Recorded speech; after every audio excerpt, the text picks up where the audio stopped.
Hey ladies and gents, welcome back to the channel. So I just picked up this GoPro Session that's strapped to my head and I had to test it out, so I figured why not change it up and do a little ride along. I wanted to dedicate this video to talk about what's next for the channel because you gearheads are subscribing like crazy, which I am so grateful for. And I'm not gonna lie, I do feel a little bit of pressure to push out content because that's what y'all signed up for. But that's exactly what we're going to discuss today because I have lots of mods I need to push out, and since winter is coming to an end, we're gonna be able to get started on those. We're rolling in the 11th Gen Civic hatch today. I picked this car up from the lot almost exactly a year ago and it has surprised me in every way. I say that because the only reason I decided on the Civic was due to its value retention. My plan was to buy a car that would retain its value over the next few years so I could trade it in for the car I had actually wanted, which was a CLA 45 AMG. I was shopping during COVID, so used car sale values were through the roof and new cars had a wait list for who knows how long. So I had to wait 2 months for this Civic alone. So imagine having to find a 2020 or older CLA 45. That was damn near impossible. So when I got the Civic, I was like, this is my daily driver. It's my beater. Like, I'm going to do whatever and take it wherever. And I literally did just that. I took this thing camping from the Pacific Northwest through British Columbia, Canada, multiple times within like the span of 2 or 3 months. I put like 6,000 miles on this car. I think the first 3 months I owned it.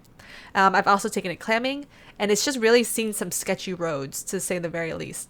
And it went through them like a beast. Like, this car has been the most reliable car I have ever owned simply because of its versatility. Oh, and here's another example. I went to Costco and decided to buy an industrial shelf, and my initial thought was, how the heck are we going to take it home? We didn't take the truck. And then I realized that I drive a damn hatchback now, and guess what? It fit with no difficulty. I can also fit my entire bike with both wheels in there too. This car has just been the best. It's obviously not the strongest, but I'm definitely not trying to gap anyone. And it also gets great mileage. Granted, right now I'm only getting 24 miles per gallon because I've strictly been driving in the city with all these lights and traffic. But now my mindset is, let's keep the Civic and just see how far we can take it. There are only 2 real performance mods on here, which is the PRL Stage 1 intake and a Seramoto front strut bar, unless you count the HPD Wing 2. But other than that, everything has just been cosmetic. I actually purchased springs to install when I purchased the car, but because I was taking it on road trips and camping, it just didn't make sense to lose clearance, so the springs have just been collecting dust, but I think about installing them every day because the car would look so good lowered. Other future plans I have for the car is to throw on an exhaust and maybe get a Honda tune, but cosmetically I also want to add a Yofer front lip and maybe plasti dip the wheels to be bronze.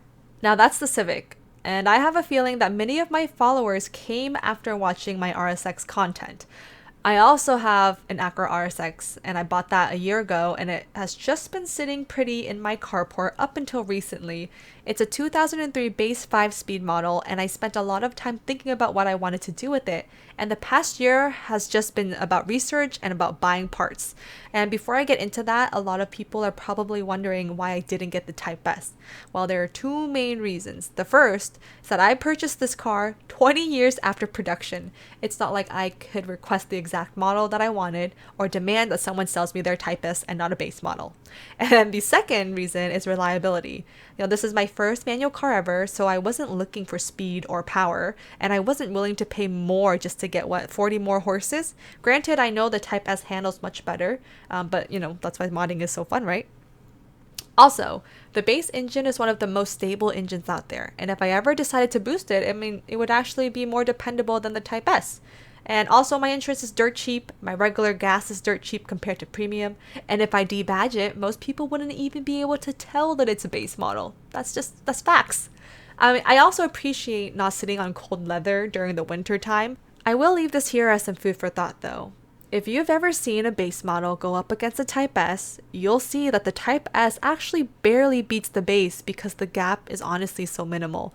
Lots of people say the Type S just takes the lead in third gear because it's so damn slow in the base. But I'm not here to do a comparison video. I'm sure there could be a lot of back and forth about why the Type S is better and vice versa, but we're just going to leave it at that. For me, it was reliability and it was availability. So back to the meat of it all. If I could, I would actually do a whole wide body kit from the Buddy Club, but financially that's just irresponsible with my life goals, so that probably won't happen unless this channel blows up and can support all my mods. I actually got this car almost bone stock. Almost. It was on TN coilovers, had the wing installed, and a MagnaFlow exhaust tip welded on. It's not even an axle back, it's literally just the tip. I mean, you can hear a difference, but it could be better. In addition to those, I also put them on some RPF ones with Continental DW tires and had the Tanabe strut and A-spec bumper installed. Right now in the garage, we have a new set of front brakes, we have the Spoon N1 exhaust, an engine cold air intake, fog lights, and a double-din stereo just waiting to be installed. Not to mention, I'm going to be putting a Yakima roof rack on top purely for aesthetics. That's a lot of money just chilling, honestly, because I've had these parts for close to a year now, and it's kind of crazy that they've just been sitting there. When your mechanic works a 9 to 5, it's a one-man team. You can only get so much done, but we're making it a goal to focus on our cars this year, so that's exactly what you're going to get to see in the coming months. In about a week, I'll be releasing a new video of the Yakima roof rack install, and we have a lot more aesthetic mods like the fog lights and maybe a front splitter and such to record too. But we're going to get the little things out of the way first and work on the big installs after. I'm honestly so excited to see where this car will be come summertime, and some other plans for later down the line is to actually get it tuned because it should be ready after the intake and exhaust and such.